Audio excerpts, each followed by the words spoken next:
यांचा चार चरणाचा सर्वश्रेष्ठ अतिउत्कृष्ट असा कर्मयोग, भक्तियोग, ज्ञानयोग मनुष्य जन्मात आलेल्या जीवाचा तुमचा आमचा कर्मयोगाचा सिद्धांत जगद्गुरु तुकाराम महाराज अभंगाच्या पदापदात शब्दानं शब्दात प्रतिपादित करतात. विठाला विठाला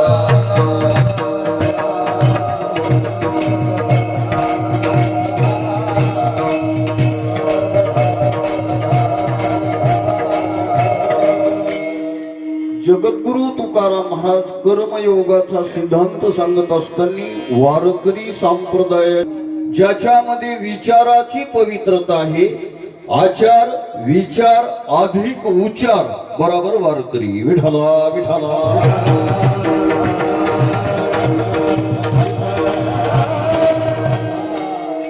कर्मयोग, ज्ञानयोग आणि उपासना योग, भक्ती योग असे तीन कर्मयोग ज्ञानोबराय ज्ञानेश्वरी मध्ये प्रतिपादित करतात. हरिपाठामध्ये ही तिन्ही भाग आलेले. मग कर्मयोग आहे आणि मग महाराज विचार करतात की कर्मयोग सांगताना जो जीवाला दुःखाचा भोग असतो किंवा सुखाचा भोग असतो हा मागच्या जन्मातल्या कर्माचंच फल आहे हा सिद्धांत असल्यामुळं भोग तो न घडे संचिता वाचोनी करावे ते मने समाधान. म्हणून महाराज म्हणतात गड्या जी परिस्थिती असेल त्या परिस्थितीमध्ये तुम्ही समाधान माना. एखादा शहाणा माणूस म्हणला महाराज अहो दुःखाचा त्रास व्हायला समाधान कसं मानावं. मग त्याच्या करता तडजोड केली, तडजोड सेटलमेंट काढलं. काय करावं मनोनिया मनी मानून खेदू मनावा गोविंद वेळोवेळा. तुम्ही भगवान परमात्माचं नामचिंतन करा. तुमच्यावर केवढाही दुःखाचा प्रसंग आला तर तुम्हाला दुःखाचा महाराज त्रास होणार नाही. एवढंच नाही, बरेच शहाणी मंडळी काही काही सांगतात नाही हो मी चांगला आहे पण आमचं गाव चांगलं नाही. कोणी गावावर नाराज आहे, कोणी भावावर नाराज आहे, कोणी देवावर नाराज आहे. महाराज म्हणतात गड्या कोणावर रोष लावू नका. आणि का रुसावे न लगे बहुता आपुल्या संचिता वाचून या. कोणावर नाराजी करू नका. तुमच्या कर्माचं फल भगवान परमात्मा दुःखाच्या रूपाने द्या लागले आणि म्हणून निमूटपणानं सहन करा.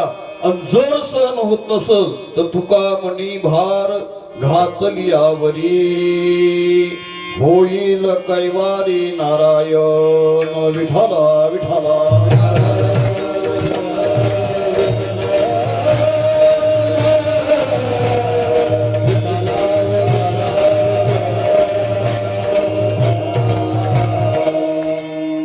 असा चार चरणाचा भावार्थ तुमच्या समोर मी मांडला. असाच असेल माझा अजिबात आग्रह नाही किंवा भगवान मला जे जे बुद्धी देतात त्याप्रमाणे मला जे जे सुचल तुम्हाला जे जे रुचल पचल आपलं 4 तासापर्यंत सेवा चालू देऊ. तशी काही काळजी करू नका कारण हे जंगल में मंगल आहे.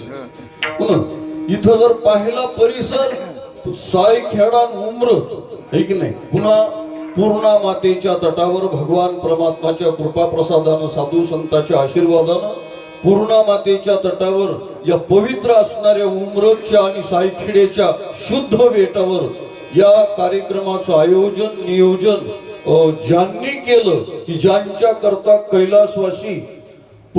कैलासवासी पंडितरावजी जिजारावजी वराड पाटील यांच्या पुण्यस्मरण दिनानिमित्तानं त्यांचे सुपुत्र दादारावजी पंडितरावजी वराड पाटील यांनी आपल्या वडिलाला सद्गती प्राप्त व्हावी, आपल्याकडे असलेलं जे वडिलाचं कर्ज असेल, ऋण असेल, त्या ऋणातून उत्तीर्ण होण्याकरता मुलाचा जो धर्म आहे, वडील गेल्याच्या नंतर पुत्रा पुत्रीच्या जीवनातला, मी नेहमी सांगत असतो, हा पुत्रा पुत्रीच्या जीवनातला प्रवकाल आहे. विठाला विठाला.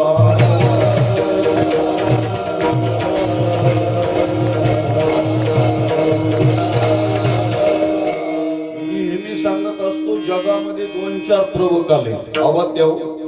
जगामध्ये 2-4 प्रवकाल आहेत. सिंह राशी मध्ये गुरु येत असतो, तो 12 वर्षाचा प्रवकाल आहे. कपिला षष्ठी 60 वर्षाला एकदा येत असते. 60 वर्षाला एकदा हा प्रवकाल येत असतो. झाले 2 योग. आणि तिसरा योग जे आहे, 60 वर्षाला आपण कपिला षष्ठी येतीच.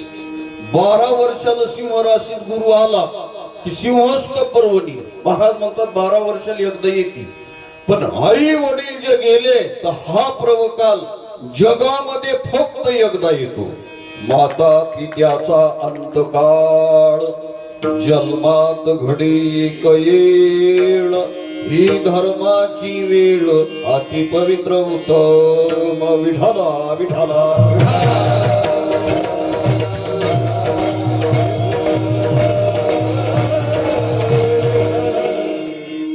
वडील गेल्याच्या नंतर पुत्रानं काय कर्म करावं, त्याच्याकरता काय विधी करावी, आणि त्या विधीमध्ये जर काही त्रुटी झाली असेल तर भजन कीर्तन केल्याच्या नंतर ह्या सगळ्या गोष्टी महाराज या भजनानं निवृत्त होतात. विठाला विठाला.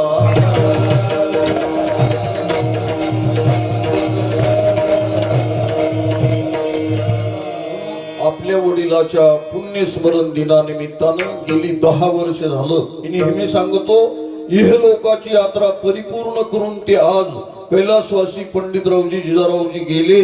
आणि त्यांच्या प्रीत्यार्थ बरेच शहाणे ज्ञानी लोक म्हणतात, एवढा मोठा खर्च आहे महाराज, लोक आणा, युट्यूब वाले आणा, भजने आणा, एवढा मोठा खर्च करायचा. म्हाताऱ्याने 10 लाख खर्चिले ना, आता पुन्हा खर्च. त्याचा मुद्दा आहे का, सज्जनो, वडील गेल्याच्या नंतर वडिलाचं कर्ज हे मुलाकडे असतं. मी नेहमी सांगत असतो, माणसाकडे 3 लोकांचं कर्ज आहे. सांगूच का नको? जाऊ द्या, सांगत नाही. बरं सांगतोच, काळजी करू नका. 3 लोकांचं कर्ज, एक देव लोकांचं कर्ज आहे, भगवान परमात्माचं कर्ज आहे, एक ऋषी मुनीचं कर्ज आहे, ऋषी मुनीचं कर्ज आहे. आणि महाराज तिसरं कर्ज माता पित्याचं.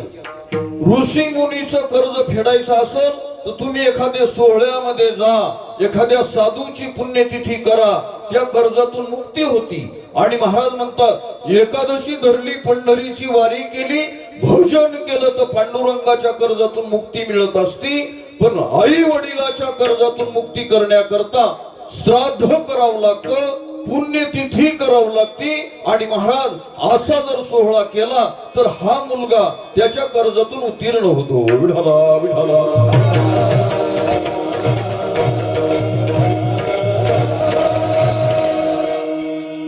अशा आण्यानं क्लिप पाठवली, तो म्हणला, ज्याच्याकडे जास्त कर्ज तो जगातला खरा मर्द. ही भाषा जी आहे, उगाच डिजिटल काही बी ऐकू नका. पण शास्त्रामध्ये मुद्दा आला, आई वडिलाचं जर कर्ज फेडलं नाही, आई वडिलाचं कर्ज फेडलं नाही तर महाराज म्हणतात, उसी की संतान दीवानी बन जाती है, उसी की खानदान पागल हो जाती है.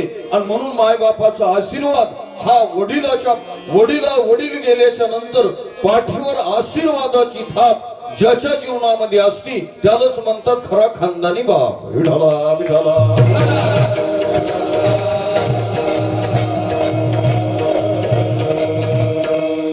अशा या पुण्यस्मरण दिनानिमित्तानं माझ्याकडे आलेली 6व्या दिवसाची सेवा, भगवान मला जी बुद्धी देईल त्याप्रमाणे चिंतन करू. शास्त्राच्या नियमाप्रमाणे अभंगामध्ये प्रवेश करण्याच्या अगोदर मंगल करावा लागतो. त्या न्यायानं समचरणं सरोजं सांद्र नीलानुदानं जगरणयेत पाणी मंडना मंडनं तरुण तुलसी माला कंधरं कंजनेत्रं सदय धवलहासं पांडुरंग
करू प्रथम नमन दुसरे चरण संतांच्या त्यांच्या कृपादाने कथेचा विस्तारू बाबाजी सद्गुरु दास तुका योऽन्त प्रविश मम वाच मिमां प्रसुप्तां संजीवयत्यखिल शक्तिधरा सुधाम्ना अन्यां च हस्ताचरण श्रवण त्वगादीन् प्रणामो भगवती पुरुषाय तुभ्यं मूलाग्राय मूलमध्याय मूलमध्याग्रमूर्तये शिलाग्राय मूलमध्याय नमा पूर्णाय संभवी पंढरीच्या देवराया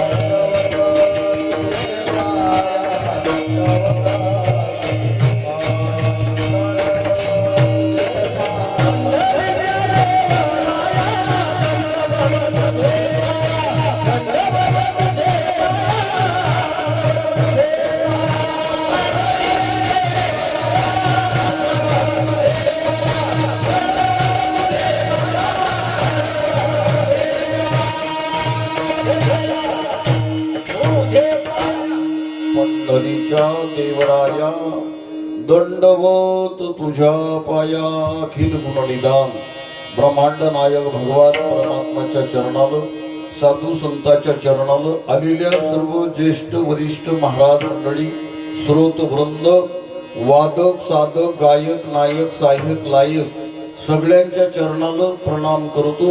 आता नाव घेण्यापेक्षा इथं बरीचशी मोठी मंडळी आलेली आहे. आमची परमपूजनीय आदरणीय गुरुबाबा हरिभक्तपरायण भागवताचार्य भाऊरावजी महाराज, हरिभक्तपरायण जनार्दन महाराज सायखेडकर, बरीच श्रोते वृंद, या परिसरातले अतिसूज्ञ तज्ञ टाळकरी वारकरी माळकरी वादक साधक गायक नायक सहाय्यक लायक सगळेच माळकरी बिना माळकरी सगळ्यांच्या चरणाला प्रणाम करू. जोबदार भालदार विनेकरी या सगळ्याला वंदन करून अभंगाचं चिंतन ऐकू. विढाला विढाला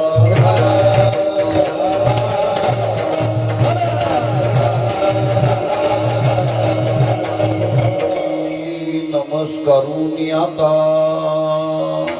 भोगतो न घडे संचिता वाचुनी करावी ते मनी समाधान.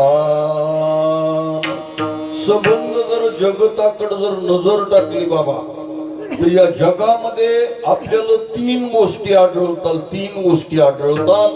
त्या तीन गोष्टी कोणत्या कोणत्या आहे थोडं चिंतनाचा जर विषय सांगितला तर जे जे इंद्रियाच्या द्वारा अनुभवात येत असतं त्याला जग म्हणाव, ज्याला अनुभव येत असतो त्याला जीव म्हणाव, आणि सगळं ज्यानं निर्माण केलं त्याला देव म्हणाव. विढाला विढाला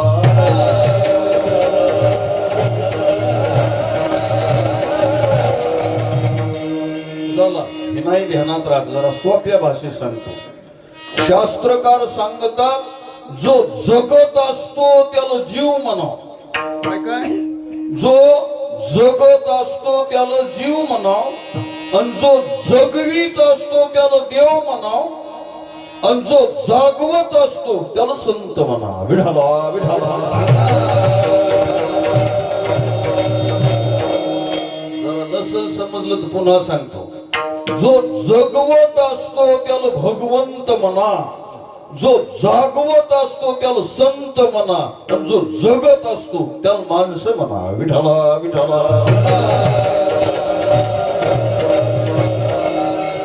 म्हणजे मी नेहमी सांगतो जगण्यासाठी खावं का खायासाठी जागावं. नाही ध्यानात आलं की बरंच डोसक्याच्या वरून चाललं. जगण्यापुरतं खावं का खाण्यासाठी जगावं. जगण्यापुरतं खाणं ठीक आहे, पण खायासाठी जगत असेल तर कुत्रे मांजरे. विठाला विठाला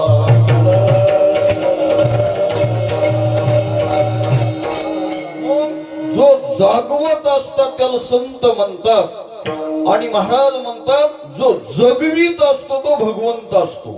मग भगवान परमात्मा जर सगळेला जगवत असतो, हो जेने हे विश्व निर्मिले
जेने हे विश्व निर्मिले अवद्यव महर्षी देवा संस्थापिले एकेवे स्वर्गाते धरिले सत्ता मात्रे आपोल्या. महाराज म्हणतात ज्यानं सगळं विश्व निर्माण केलं भगवान परमात्मानं, बरोबर आहे भगवानरावजी, देवानं सगळं जग निर्माण केलं. जेने हे विश्व निर्मिले किंवा ज्ञानोबरायाच्या भाषेत गगनाचा तडावा कोण बांधला केधवा, वारा हिंडतो असावा ही कवनाची मत, रोमा कोण पेरी समुद्र कोण भरी, पर्जन्याच्या करी धारा कवन. हे कोण निर्माण केलं? कधी शंका आली याच्याबद्दल? मला मुद्दा मांडायचा आहे, भगवान परमात्मानं केलं असं शास्त्र सिद्धांत आहे, बरोबर आहे. मग भगवान परमात्मानं जर जग निर्माण केलं असुरबा पाटील, मग एका साईजचं, एका क्वालिटीचं, एका फॅसिलिटीचं करावं. अहुजा कंपनीनं हा माईक तयार केला बाबाजी, एक सारखा साईज प्राइस किंमत एक आहे. तसं जर सगळं जग एका देवानं केलं तर प्रत्येक माणूस एक सारखा पाहिजे. सारखा आहे का? बरं रंगानं आहे का? बरं उंचीनं तरी आहे का? बरं जाडीनं तरी आहे का? जाऊ द्या माणसाचं सोडा, तुमच्या अंगठ्यासारखा अंगठा जगात नाही, काय चेहऱ्यासारखा चेहरा जगात नाही. फॉरेनला नाही, जपानला नाही, इटालीला नाही, बेलखेड्यात नाही, उमरदात नाही, भिलजत नाही, तालुक्यात नाही, जगात नाही.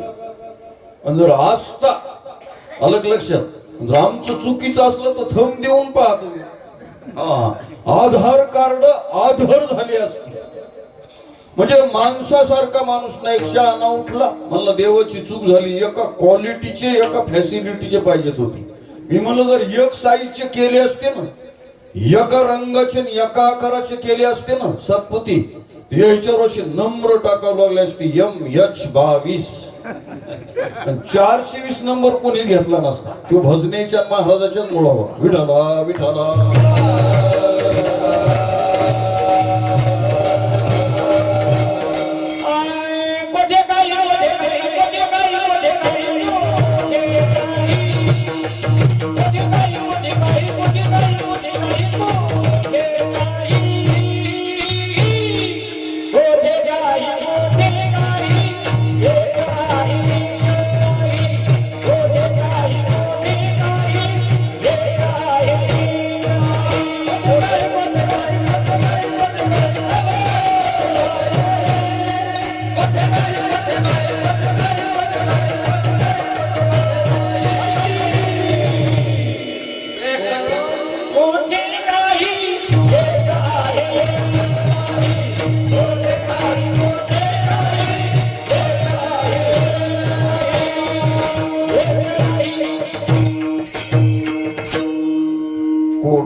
कोठे काही एक आहे एक नाही, ही जगाची विषमता आहे. कोठे काही एक आहे एक नाही. मी नेहमी सांगतो, ज्याला नाही लेकरू बाळ तिथं खाया पियाचा सुका, लेकरं बाळ घरीदारी तिथं खाया पियाची मारामारी. ज्याला नाही तालचोर त्याला म्हणायचा भलता जोर. विठाला विठाला. ज्याला नाही शेतरान त्याला पाण्याचा ताण. तुम्ही सगळे नदीच्या काठचे आहात. मला मुद्दा एवढा मांडायचा होता, जगामध्ये अशी विषमता आहे, सगळं एका मापाचं एका साईजचं नाही. मग परमात्मानं महाराज भगवान परमात्मा भेदवादी असला पाहिजे, ईशमवादी असला पाहिजे. देवानं असे का केले? काही अति गरीब केले आणि काही अति श्रीमंत केले. नेहमी सांगतो, काहील काय काय खावं याचा मेळ नाही आणि काहील काय खावं याचा मेळ नाही. मग भगवान परमात्माने हे असं का केलं? मग गीताकार सांगतात, हे भगवान परमात्म्यानं केलं नाही. हे माझं चिस्त झाले परी मी नाही केले, आईसे जेने जाणितले तो सुटला गा. कर्मानुबंधनी मनुष्य लोके न रूपंशः तथोपलभते. शास्त्रकार सांगतात, हे ज्याच्या त्याच्या कर्मानं झालं. कर्मानं झालं म्हणल्याच्या बाद हे ज्याच्या त्याच्या कर्मामुळे ही गोष्ट घडली. भगवान परमात्माने हे केलं नाही, ज्याच्या त्याच्या कर्माने कर्म झाले.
कर्म झाले तेची भोगा आली, उपजले मेले आयुषी किती. नाथाच्या हरिपाठातला मुद्दा आहे, केले आणि ते झाले आणि जे झाले तेच आले.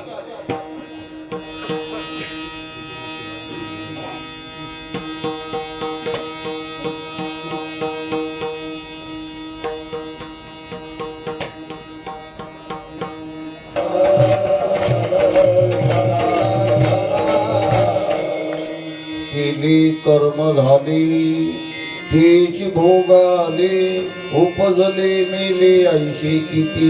केले झाले आणि आले, हा जो सिद्धांत आहे. जे कर्म केलं महाराज म्हणतात ते झालं आणि पुन्हा आलं, असा महाराज मुद्दा मांडायला लागले. आणि मी नेहमी सांगतो, भगवान परमात्माच्या दरबारात न्याय आहे. ज्या इंद्रियानं कर्म घडलं बरोबर त्यालाच भोगावं लागतं. बर, ज्या हातानं कर्म घडलं बरोबर त्या हाताला भोगावं लागतं. केले कर्म झाले तेची भोगाली, उपजले मेले आयुष्य किती. मग हा कर्मयोगाचा सिद्धांत सांगताना या जगामध्ये एक पहिला घटक असा आहे. मी 4 प्रकार सांगतो. पहिला घटक ऐका. जन्माला आला, मरेपर्यंत चांगलं वागतो, चांगलं करतो आणि त्याचं चांगलंच होते, एक वर्ग. दुसरा वर्ग असा आहे, जन्माला आला, मरेपर्यंत वाईट करतो, वाईट वागतो आणि त्याचं वाईटच होत, दुसरा झाला. तिसरा असा आहे, जन्माला आला, मरेपर्यंत वाईट करतो, वाईट वागतो पण त्याचं चांगलं होत. किती झाले? 3 झाले. आणि चौथा असा आहे, चांगलं करतो, चांगलं राहतो, चांगलं वागतो पण त्याचं वाईटच होते. ज्याच्या ध्यानात आलं त्याच्या आलं, नाही आलं तर पहाटे जेव्हा हेच मुद्दा आपला इथपर्यंत चाललेला आहे. जरा ध्यानात घ्या. आता पहिला क्रमांक, जन्माला आला मरेपर्यंत चांगलं वागतो, चांगलं करतो, चांगलं राहतो आणि शेवटी महाराज त्याची खानदान सुद्धा चांगली होती. विठाला विठाला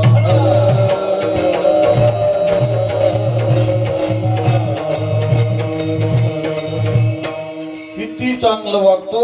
महाराज म्हणतात इतकं चांगलं वागतो, इतकं चांगलं वागतो की सप्ताह एकटाच करतो. माऊलीच्या सोहळ्यामध्ये एकटाच पंगत देतो आणि एकट्यानं पंगत दिल्यामुळं मी नेहमी सांगतो सत्पात्र दानच भवे धना देव धन प्रभावे न करोति पुण्य पुण्य प्रभावात श्रुतोकवासी पुनर्धनादेव पुनरेव भोगी.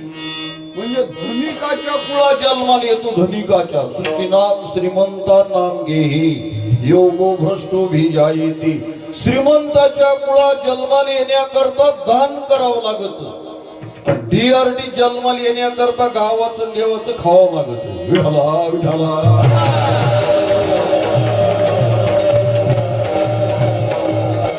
मला मुद्दा मांडायचा जन्माला आला मरेपर्यंत चांगलं वागायलाय, चांगलं करायलाय एवढंच नाही.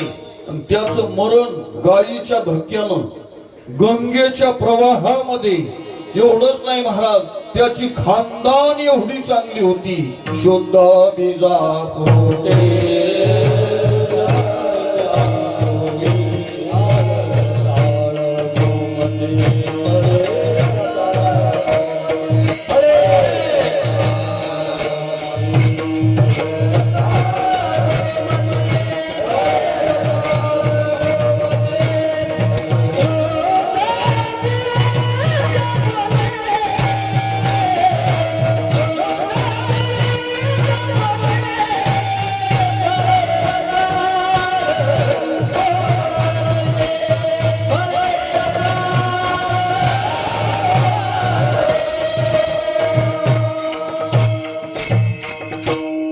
शुद्ध बीजा पोटी फळे रसाळ गोमटी.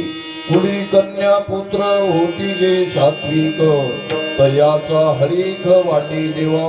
मुलं चांगले होतात, मुली चांगल्या निघतात आणि एवढंच नाही महाराज मरण पण चांगले येते. सत्वाची नि नटनाची असने जाणे देहाची ते तनु त्यागी स्वर्गीचे राज्य होती. हे ज्ञानोबराय बोलायला लागले. राजघराण्यामध्ये जन्म होतो. हे कशामुळं? चांगलं वागलं, चांगलं राहिलं, चांगलं केलं त्याचं चांगलं झालं. चला आपल्याला हा मुद्दा नाही मांडायचा. दुसरा घटक होता जन्माला आला मरेपर्यंत वाईट करायला, वाईट खायला, वाईट राहायला आणि खानदानही वाईट आहे. जिकडं गेला तिकडं त्रासच. मग गल्लीत जाऊ का दिल्लीत जाऊ अलग लक्षात जाई तिकडे पिढी लोका जोडी भांडवल रुका थोर झाली सुका.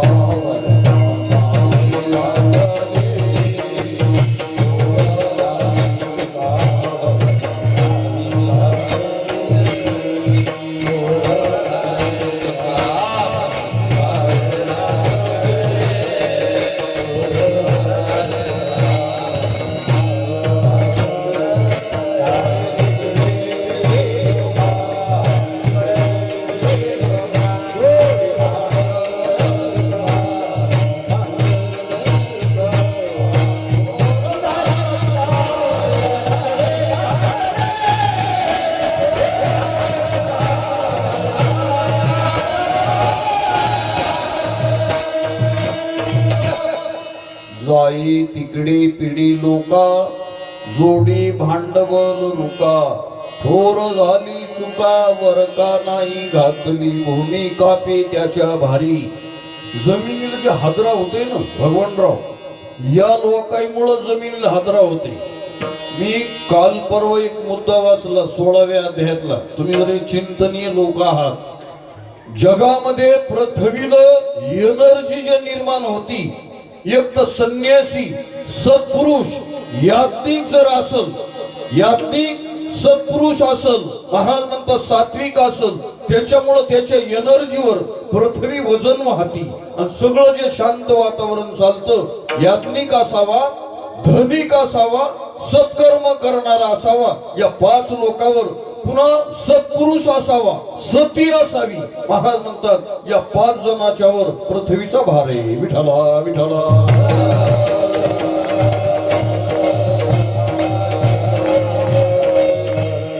वाईट माणसं जन्माला आल्यावर महाराज म्हणतात पृथ्वीला भूकंप होत असतात. पृथ्वीपेक्षा वजनदार जर काय असेल तर पाप पृथ्वीपेक्षा वजनदार आहे. मी तुमचा वेळ घेत नाही. मला मुद्दा मांडायचा, चांगलं वागणारा वाईट वागला, वाईट राहिला, त्याची खानदान वाईट झाली आणि त्याचं मरण ऐकिता का? त्याचं मरण कंटेरनं झालं. आणि एवढंच नाही, काही काही तर गावात बी आणता आली नाही. तुम्हाला माहित असेल कोरोनाच्या काळात जयशिबीनं तिकडं दिवा लावला. बऱ्याच पोराईनं मला फोन केले, म्हणले आमच्या बापाला पाहू पण दिलं नाही. बर तिकडं सगळं काही झालं. आता 10 दिवस आम्ही सुतक पाळलं, पण 10व्याच्या दिवशी आस्ती बी नाहीत. आता पूजा कायची करा? म्हणलं बरं त्याची काही वस्तू आहे का? म्हणले खेटर आहे तो. म्हणलं करा खेटराची पूजा. विठाला विठाला.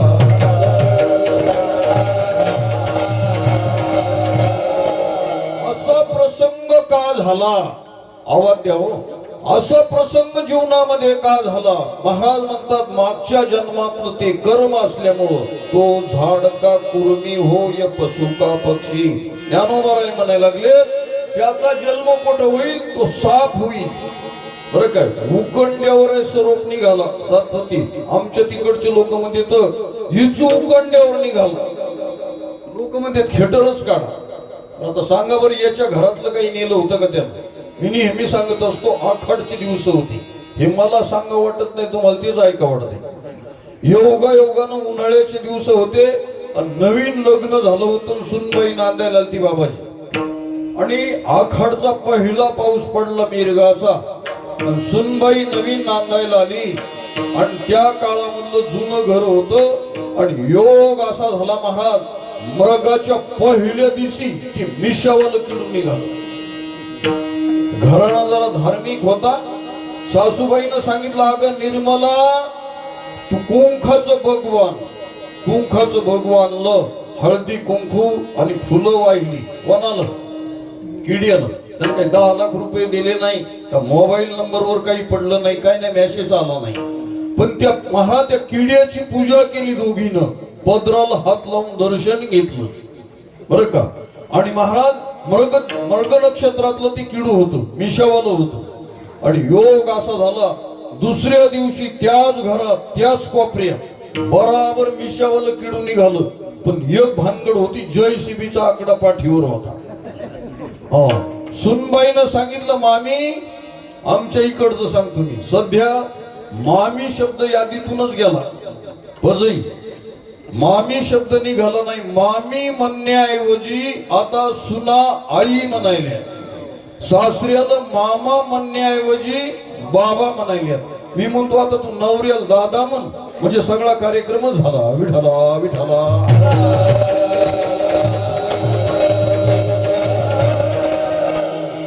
जयशिबीच्या आकड्याचं किडू निघाल्याच्या नंतर महाराज तिनं सांगितलं मामी अहो कुंखाचं बघू आणायचं.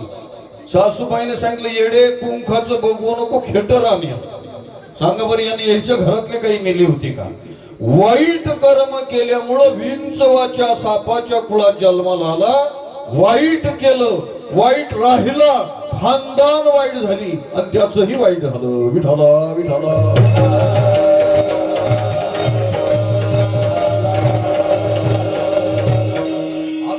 आपण 2 घटक पाहिले. आता तिसरा घटक ऐका. जन्माला आला मरेपर्यंत वाईट करायला, वाईट वागायला, पण वाईट केलं की चांगलंच होत नाही. ध्यानात आलं? करायला वाईट सातपुती आणि व्हायला चांगलं. मटका लावला की झटका साधायला. मी नेहमी सांगतो पांढरे कपडे 100 लफडे. घटना असे कार्यक्रम इतका भारी आहे बरं का. पसारा मोठा, कारभार खोटा आणि भरपूर नोटा. हो असा कार्यक्रम झाला. ही मी अतिशोक्ती बोलत नाही. ज्ञानोबा तर त्याच्याबद्दल बोलतात. आगा नावी घेता पोखटी जी अधमाच्या शेवटी. ज्ञानोबा बोलायले वाईटातल्या वाईट कुळात जन्माला आलेले त्याचं नाव घेणं वाईट आहे. मग असे जरी असताल पण महाराज वाईट केलं पण त्याचं वाईट झालं नाही. हाय ब्रह्मा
ब्रह्महत्या राशी पातकी अपार वाल्मिक किंकर वंदे केला.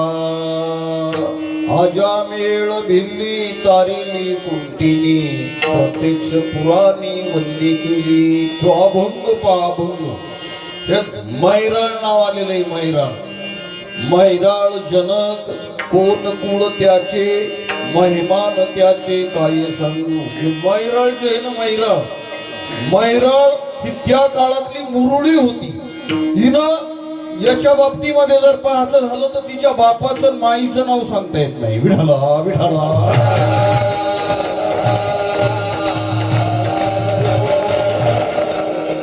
म्हणजे अधमातल्या अधमाचा उद्धार झाला. केलं वाईट आणि झालं काय? झालं चांगलं. आलं ध्यानात. केलं वाईट आणि झालं चांगलं. मी नेहमी सांगतो नीचे बुचे ये तो सबसे ऊंचे. म्हणजे केलं वाईट आणि झालं चांगलं. पाहून घ्या. बरं जाऊ द्या चांगलं झालं आपल्याला ते मांडायचं नाही. आता ऐका. म्हणजे आतापर्यंत आपण 3 वर्गाची विचारसरणी केली. चांगलं करणाराचं चांगलं झालं एक, वाईट कराराचं वाईट झालं आणि नंबर 3 मध्ये केलं वाईट आणि झालं चांगलं. बरं होऊ द्या चांगलं काही बिघडलं नाही. पण 4था वर्ग असा आहे जन्माला आला मरेपर्यंत चांगलं वागतो चांगलं करतो माळकरी आहे वारकरी आहे पंढरीची वारी आहे ज्ञानेश्वरी वाचतो आणि कव्हाय पाहिलं तर महाराज अंगात बिमारी आहे DRD मध्ये नंबर आहे. सगळ्याच योजना कोणत्या आल्या तर त्याला भेटत नाही. हे असं कोणतं पाप आहे. आणि योग असा झाला खानदान मी वाईट व्हायली. हे असं का घडलं असं विचारल्यावर तुकोबारायनं त्याचं उत्तर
दोन्ही जोडीच्या नावाने एकदा टाळ्या वाजवा गड्या.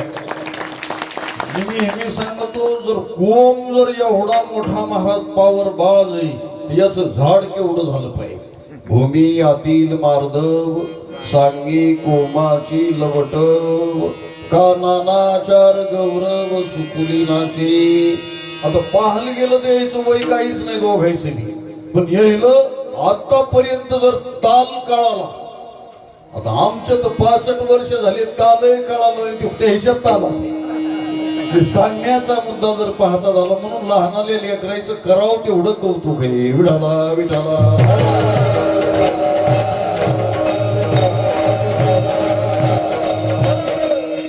जगद्गुरु तुकोबारायाकडे दुःखी असलेला समाज गेला आणि सांगितलं, देवा आम्ही जन्मभर चांगलं वागायलो, चांगलं करायला लागलो, आणि आमच्या पदरामध्ये दुःख का आलं.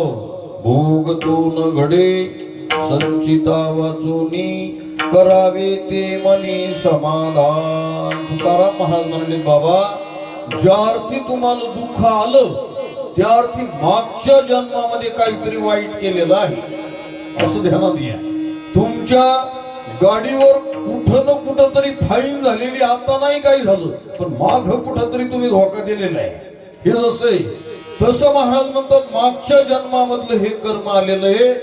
महाभारतामध्ये मुद्दा आला, भीष्माचार्य महाराज ब्रह्मचर्य पालन करणारी तपस्वी आणि महाराज दिव्य महात्मा, आणि योगायोगानं अशी गोष्ट झाली, त्याचा मृत्यू जवळ आला तर 6 महिने महाराज बाणाच्या सय्यावर सारखे तळमळत होती.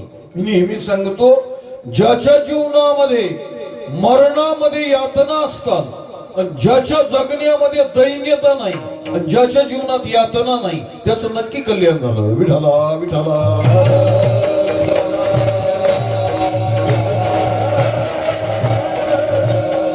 दोन गोष्टी ध्यानात धरल्या पाहिजे. आणि महाराज 6 महिने शर्पंजरी पडले, बाणाच्या शय्यावर तळमळायला लागले, आणि भगवान परमात्मा आली. उत्तरायण लागलं नव्हतं, दक्षिणायनामध्ये देह पडला. दक्षिणेकडे दिवस गेला, त्याला दक्षिणायन म्हणावं. दक्षिणायन शब्दाचा अर्थ देवलोकाची रात्र आहे, आणि उत्तरायण शब्दाचा अर्थ देवलोकाचा दिवस उगवला, असं शास्त्रामध्ये मुद्दा आहे. मी नेहमी सांगतो, वडील एक असतात आणि पित्र किती घालावं लागतात. तुमच्याकडे नाही का पद्धत? पित्र एकदा असतात का दोनदा असतात? हा, पित्र दोनदा असतात. मग माय बाप एक आहे, पित्र दोनदा कसे सज्जन महाराज? याच चरित्र नाही ध्यानात आलं तुमच्या. देव लोकांचा जो दिवस असतो उत्तरायणामध्ये, तर दिवस एकदा बापाला जीव घालायचं, आणि दक्षिणायनातली रात्र आहे, त्याच्यात रात्री एकदा जीव घालायचं. म्हणून दोनदा पित्र घालावं लागतात.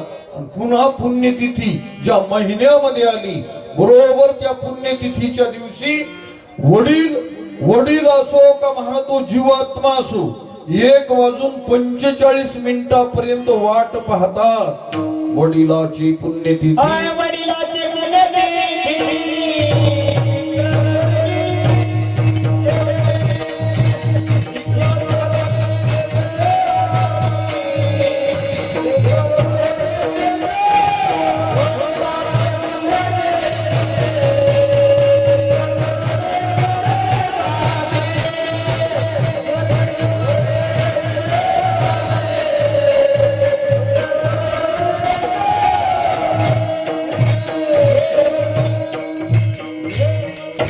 वडिलाची पुण्यतिथी, पित्र स्वर्गीचे जीवती, हा शास्त्र सिद्धांत आहे.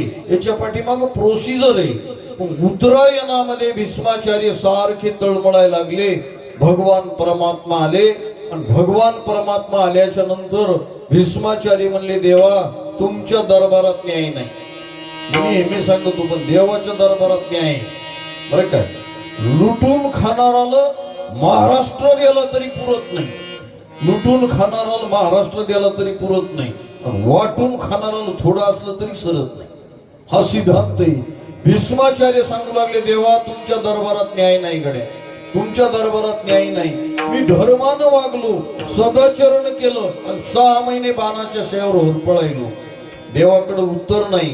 देवानं आपला उजवा हात भीष्माचार्याच्या डोक्यावर ठेवला. नेहमी सांगतो, काहीच्या बोटात ताकद आहे, काहीच्या होटात ताकद आहे, काहीच्या नोटात ताकद आहे, काहीच्या घोटात ताकद आहे. जेन लिहिले लल्लाटी ओ करी तल्लाटी, तलाठीच्या जमादाराच्या पेनीत ताकद आहे, पान बोटात ताकद आहे. जेन लिहिले लल्लाटी ओ करी तल्लाटी, बोटाची पावर आहे, काही होटाची पावर आहे. जज साहेबाच्या कलेक्टरच्या होटाची ताकद आहे. मेरे देशवासियों, एका होटामध्ये भारत ऐकत, म्हणजे होटात ताकद आहे, काहीच्या घोटातही ताकद आहे. बाजारच्या दिवशी पाहणं, घोटातली ताकद आहे, काहीच्या नोटात ताकद आहे. भगवान परमात्मानं हात टाकल्याबरोबर लख प्रकाश पडला, 11 जन्माचं नॉलेज दिसायले. स्क्रीन टच मोबाईल धक्का लावला की ते बरोबर रामभाऊरावचं कीर्तन म्हणलं 2 मिनिटात येते. फायबरच्या मोबाईल मध्ये जर एवढी अरेंजमेंट आहे, हे मंत्र युगामध्ये जर एवढा पावर आहे, यंत्र युगामध्ये ताकद आहे, तर मंत्र युगात ताकद आहे. हात टाकल्याबरोबर 11 जन्माचं नॉलेज झालं. 11 जन्मामध्ये भीष्माचार्य रस्त्यानं चालले आणि वाटण जाता जाता एक सरडे आडवा आला. काही माणसाला काही गोष्टी सहन होत नाही, पाहून घ्या ना. सरडे आडवा गेला. काही लोकांचा धंदाच आहे, घरचे फुटाणे खाऊन कुटाणे करावं लागतं. आलेला सरड्या आडवा चालला होता, त्यांनी बाण टोचला आणि इनाकारण महाराज कुपामध्ये फेकला. त्याला हजारो काटे बोचले. त्यानं 6 सेकंदामध्ये प्राणत्याग केला आणि सांगितलं, जा, माझी जे गती झाली तीच गती तुझी होईल. आणि त्या 6 सेकंदाचं चक्रवाढ व्याज 6 महिने झालं. करावे ते माने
घडे संचिता वाचूनी करावे ते मनी समाधान.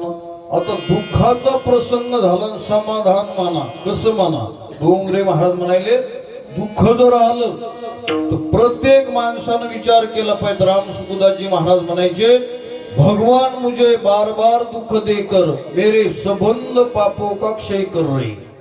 दुःख भोगलं म्हणजे माणसाच्या जीवनातलं पाप कमी होते, आणि सुख भोगलं की पुण्य कमी होते. मग काय कमी व्हायला पाहिजे?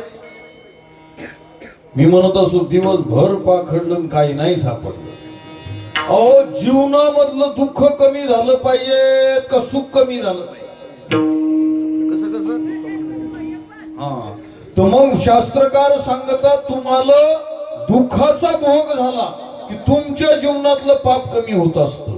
मग करावे ते मनी समाधान.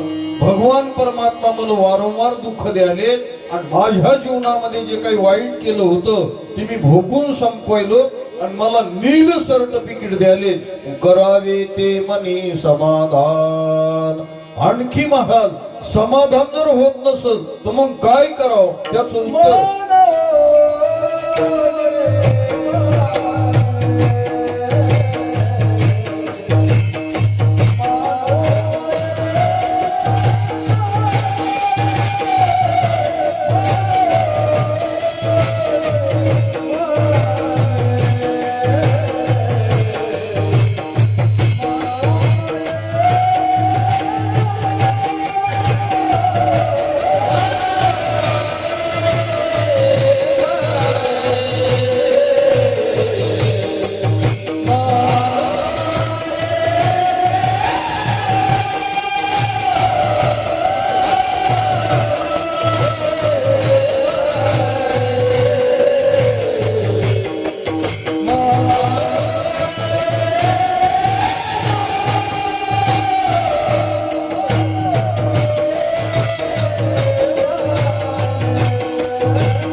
मनोनिया मनी मानून खेदू मनावा गोविंदू वेळोवेळा. मनुष्यान्या माणसानं आपल्यावर प्रसंग आला लोकांचं किती चांगलं झालं तर त्याचा खेद करू नका. समाजात असं आहे स्वतःच पोरग मॅट्रिकला नापास झालं म्हणून दुःख नाही पण शेजाऱ्याचं 12वीत कसं काय फर्स्ट क्लास आलं त्याच्याबद्दल खेद करायला. मी नेहमी सांगतो एका माणसाचं पोट दुखत होतं हे मला सांगा वाटत नाही तुम्हाला तेच ऐका वाटतं. गिऱ्हाईक दवाखान्यात गेले जेव्हा डॉक्टरनं सांगलं घ्या श्वास सोडा श्वास पाठ दाखवा पोट दाखवा. विचारलं काय झालं म्हणलं काय नाही पोट दुखायला लागलं. सगळ्या गोळ्या ट्रीटमेंट दिलं 3 दिवस तपासलं पुन्हा सांगितलं पुन्हा या पुन्हा आलं. त्यांनी सांगितलं काही फरक पडला नाही. डॉक्टरनं विचार केला मी तर अशा बिनचूक गोळ्या दिल्या होत्या काहीच फरक पडला नाही. गिऱ्हाईक मोठं भारी होतं. योगायोगानं त्याने विचारले कधीपासून दुखायलं त्यानं सांगितलं काय नाही शेजाऱ्यानं 2 तळाचा बंगला बांधलाय तेव्हापासून दुखायला. हा मग याला जगात उपाय नाही. दुसऱ्याच्या मत्सरानं दुसऱ्याच्या महाराज खतेसानं जर दुःख होत असेल तर महाराज म्हणतात मनोनिया मनी मानून खेदू मनावा गोविंद येळोवेळा. भगवान परमात्म्याचं चिंतन करा. 1 कोटी नाम जप केला देहाचं पाप जातं. 2 कोटी नाम जप केला द्रव्य सुख प्राप्त होतं. 3 कोटी नाम जप केला अंतकरणाची शुद्धी होती. विठाला विठाला.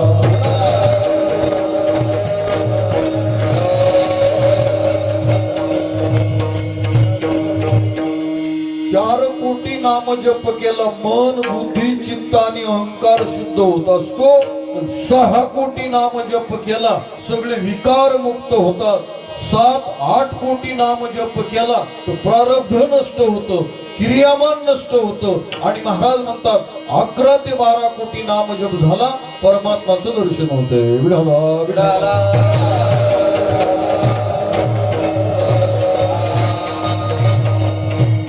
नाम मंत्र जप कोटी जाईल पाप, कृष्ण नामी संकल्प धरुणी राहे. हरिपाठामधलं चरण आलं. आमच्या गावातल्या एका माणसाने त्याचा अर्थ केला. नाम मंत्र जप कोठ जाईल पाप, असा अर्थ आहे त्याचा. नाम मंत्र जप केल्यामुळं कोट्यावधीचं पाप नष्ट होते. नाम मंत्र जप कोटी, नाम मंत्र जप कोटी संकल्प युक्त जर असेल तर पाप जायला देहाचं पाप निवृत्त होतंय. आणि म्हणून महाराज म्हणतात मनावा गोविंद इळो इळा. बरेच लोक म्हणतात मी चांगलं वागतो, चांगलं वागतो, चांगलं राहतो, आमचं गाव खराब आहे. बर, आमचं गाव खराब आहे, आमच्या गावामध्ये हे नाही. महाराज म्हणले उगा लोकायला रोष करू नको, कारण दुसऱ्यावर नाराज न होता माघल्या जन्मातलं तू संचित आहे अभंगाच्या.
अनिका रुसावी न लगे बहुता आपुल्या संचिता वाचून्या.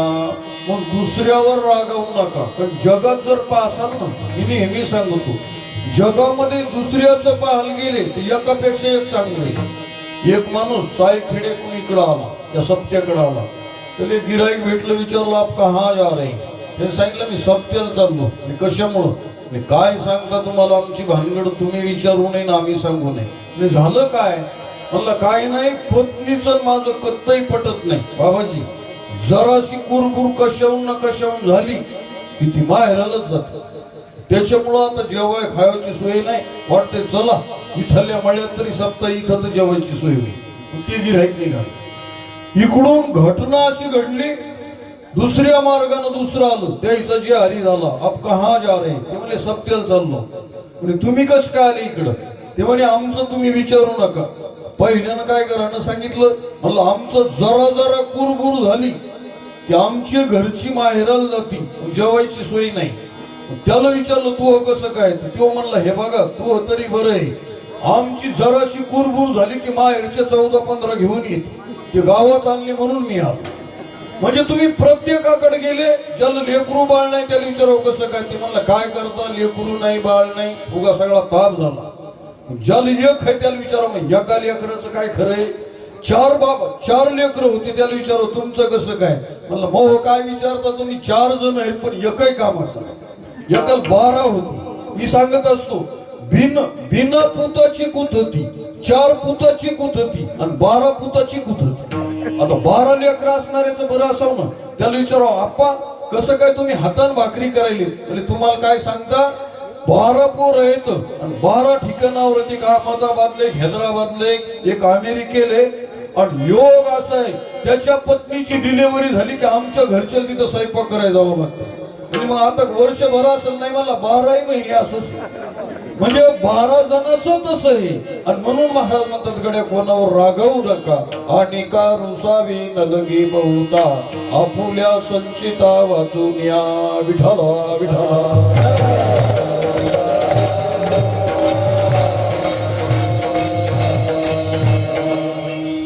संचितामध्ये जे केलेलं असतं ना मागच्या जन्मातलं आणि तेच भोगायला येते. जे साचलेलं आहे त्याला संचित म्हणावं, जे भोगत आहे त्याला प्रारब्ध म्हणावं आणि जे निर्माण होतं त्याला क्रियामान म्हणावं. 2 मिनिटांमध्ये मुद्दा मांडतो. एका गावामध्ये एक राजा होता. हे मला सांगा वाटत नाही, तुम्हाला तेच ऐका वाटते. योग असा घडल्या गेला महाराज राजानं मागल्ली बायको केली आणि बायको केल्याच्या नंतर योग असा झाला जरा ती नवीन होती, संध्याकाळचा टाइम होता. राजा रात्रीच्या 2-2 वाजता महाराज फिरून यायचा आणि शिकार करून यायचा आणि राजा आल्याच्या नंतर महाराज तिनं वाट पाहिली आणि शेवटी राजा आला. राजानं अंगाचा अंगरखा काढला, ती धारदारी तलवार अशी टांगली आणि तेवढ्यामध्ये राजा झोपी गेला. हिला जाग आला. ती गरीब घराण्यातली होती. तिनं पाहिलं गड्या राजानं अंगरखा काढला, तलवारील काय म्हणावं येतील माहित नाही. तिनं तलवार काढली, ती मेन्यातून उपसली. राजाला गाढ झोप लागली आणि तिनं असं चित्र पाहिलं. ज्या घरामध्ये युद्धाचे चित्र आहेत ना, घरामध्ये युद्धाचे चित्र असतात ना, तर युद्धाचे चित्र असल्यावर घरात भांडण होते. बरं, हे नियम आहे, हे नेहमी सांगतो. युद्धाचे चित्र कारण मागल्या 10 वर्षाखाली तुम्ही पाहिलं असेल बाबाजी, ते अर्जुनाचं कौरव व पांडवाचं युद्धाचं चित्र कारवर मागं होतं. तुम्ही पाहिलं असेल, बऱ्याच कारवर होतं. या शहाण्या लोकांनी सांगितलं त्या गाडीचं ऑक्सिजन होतंय, ते चित्र ठेवू नका, नाही तर कमीत कमी मारामारी तरी होती. घरामध्ये युद्धाचं चित्र नाही पाहिजे आणि मग ते चित्र मंदिरामध्ये लावा. घटना अशी घडल्या गेली, त्या घरामध्ये सगळे हरणाचे चित्र होती. तेवढ्यामध्ये ती धारदारी तलवार काढली आणि महाराज तिने विचार केला, राजा नक्की अशीच ते हरणाला मारत असेल. त्या चित्राला हल्ल्या बरोबर महाराज ते चित्र हुकलं आणि राजाच्याच मानत लागलं. राजाचं धड शिरा वेगळं झालं आणि तेवढ्यामध्ये रात्रीचे 2 वाजले आणि मग महाराज तेवढ्यामध्ये तो बॉडीगार्ड जो राजाचा होता त्याला कळालं. त्यानं मोठ्यान कलमा केला, तो पळत आला. हिनं सांगितलं, खबरदार, तू जर आवाज काढशील तर तू कायमच्या कारागृहात टाकाल. विठाला विठाला.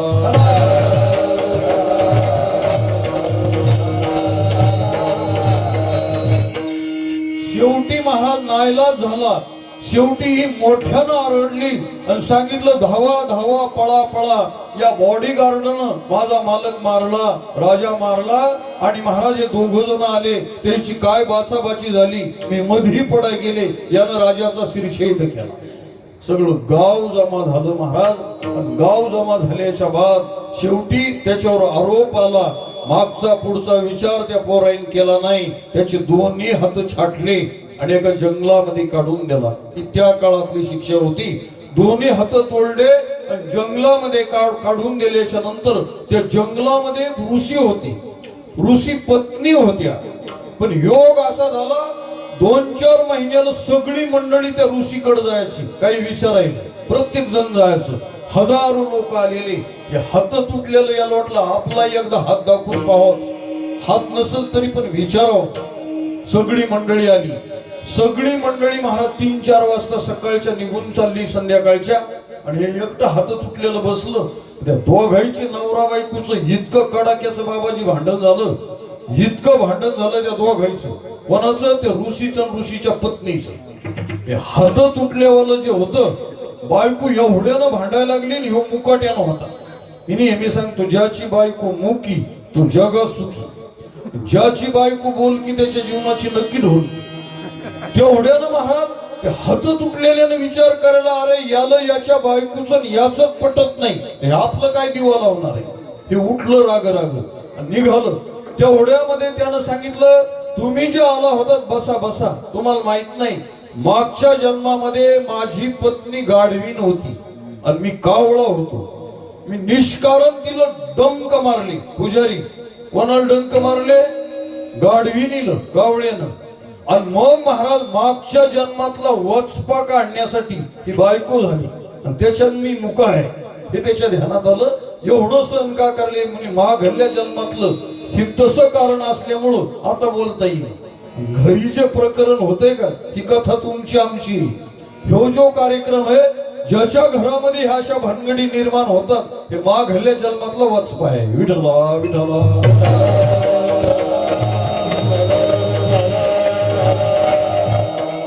हात तुटलेला माणूस बसला आणि त्याने विचारलं असू द्या काय असायचं तर असल, पण माझे हात काय आम्हाला तुटले. मग त्यानं सांगायला सुरुवात केली, तू एक असा भगव्या कपड्याचा साधू होता, ध्यान करत होता.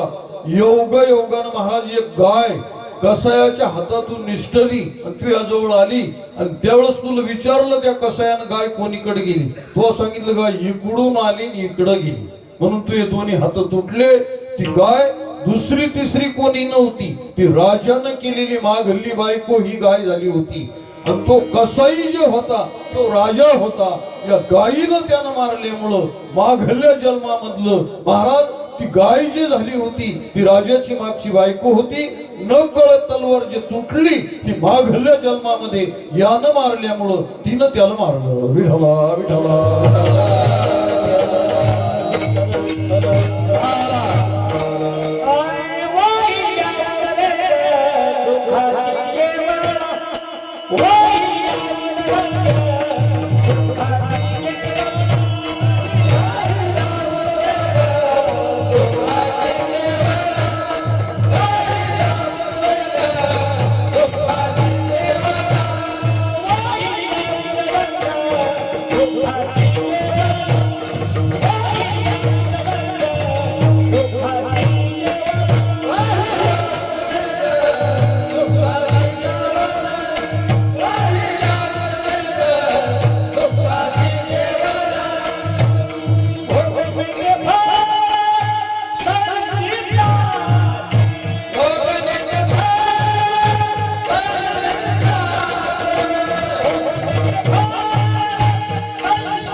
वाहिल्या उद्वेग दुःखची केवळ भोगणे ते फळ संचिताचे. आणि का रुसावे न लगे बहुता आपुल्या संचिता वाचुनिया. विठोबा कुमार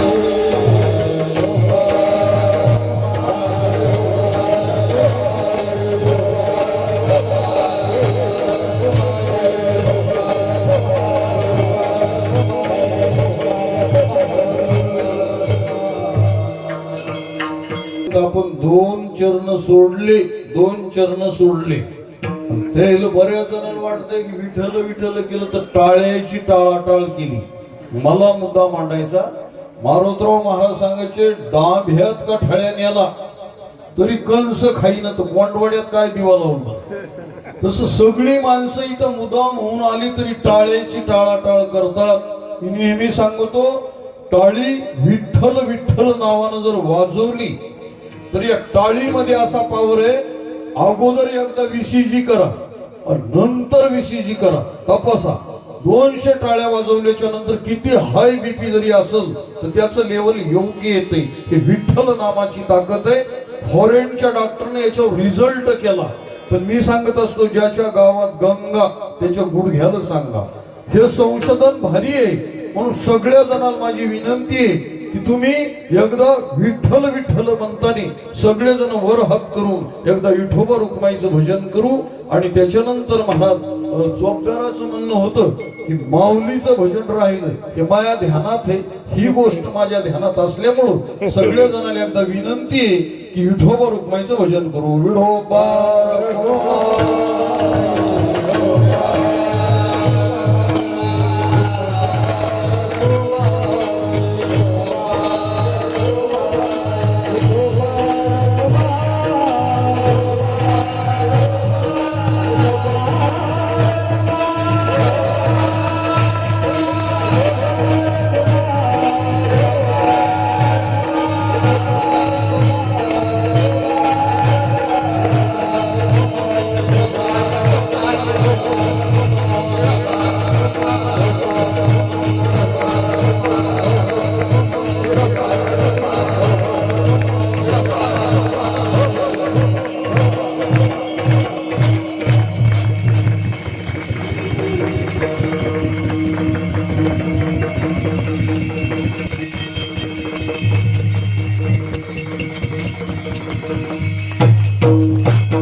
पंढरपूर झालं होतं.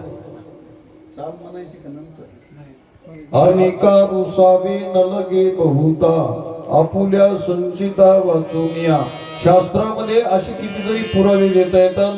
रामायणामध्ये सगळे कथाभाग माहिती का? इथं 2-3 रामायणचारी आहेत. रामायणामध्ये प्रसंग आला, जानकी विचारती, हे भगवान, मी मागच्या जन्मामध्ये कुण्या तरी माय लेकराची गाई वासराची ताटातूट केली म्हणून माझ्या जीवनामध्ये हा प्रसंग ओढावला. तेवढं त्रिजटा उत्तर देती. त्रिजटीनं उत्तर दिलेलं आहे की एक दिवशी जानकी माता लहानपणी असताना त्या गावामध्ये एक ज्योतिषी शास्त्री आली. घरादाराचं बायका पोराचं भविष्य सांगत होते. गाठ्यात अभंग आला, त्याचं तोंड पाहू नका. सांगती शकून भूत भविष्य वर्तमान अमातयाचा कंटाळा पाहून आवडती डोळा, असं गाठ्यामध्ये वर्णन आलं. आणि त्यांनी महाराज तोता आणि मैना आणली. त्या मैनेनं सांगितलं, जानकी, चंद्र सूर्य आहे तोपर्यंत तुझा मालक महाराज या जगामध्ये राज्य करल, त्याची कीर्ती गाजल. त्या जानकीनं सांगितलं, बाबा, ही मैना तोता आपल्याला घ्या. ते तोता घेतला, मैना घेतली. रोज मैना भविष्य सांगायची. पण एक दिवशी अशी घटना घडल्या गेली, ते तोत्याला बाहेर काढलं, सांगितले डबल पाव खाऊन आतपाव झालाय, याला काहीतरी विचारावं. त्याला विचारल्याच्या बाद त्यानं सांगायला सुरुवात केली, मला काही येत नाही. त्याला बाहेर काढून दिलं. बाहेर काढून दिल्याच्या नंतर महाराज ती मैना मालकाच्या नावानं सारखी वाट पाहिली. संध्याकाळचा टाइम झाला आणि मैना काही बाहेर सोडत नाही. ती गोरोदर होती मैना. आणि शेवटी मालकाकडची वाट पाहून तिनं महाराज प्राणत्याग करण्याचा टाइम आला आणि सांगितलं, जानके, माझ्या मालकाची आणि माझी जे ताटातूट झाली, माझ्या पोटामध्ये 2 बाळ आहे आणि महाराज तो आमच्या दोघांची ताटातूट केली. तुझ्याही जीवनामध्ये असं विघ्न निर्माण येईल, तुमची ताटातूट होईल आणि तुमचे मुलं दुसऱ्याच्या एका पर्णकुटीत राहतात. विठाला विठाला.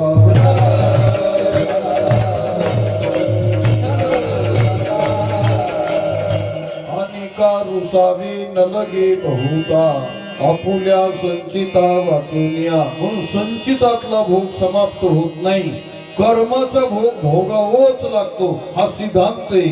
मग जगद्गुरु तुकाराम महाराजाकडे विचारलं, महाराज, याला काही तडजोड आहे?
घातलियावरी होईल कैवारी नारायण. मनोनिया मनी म्हणून खिदू मनावा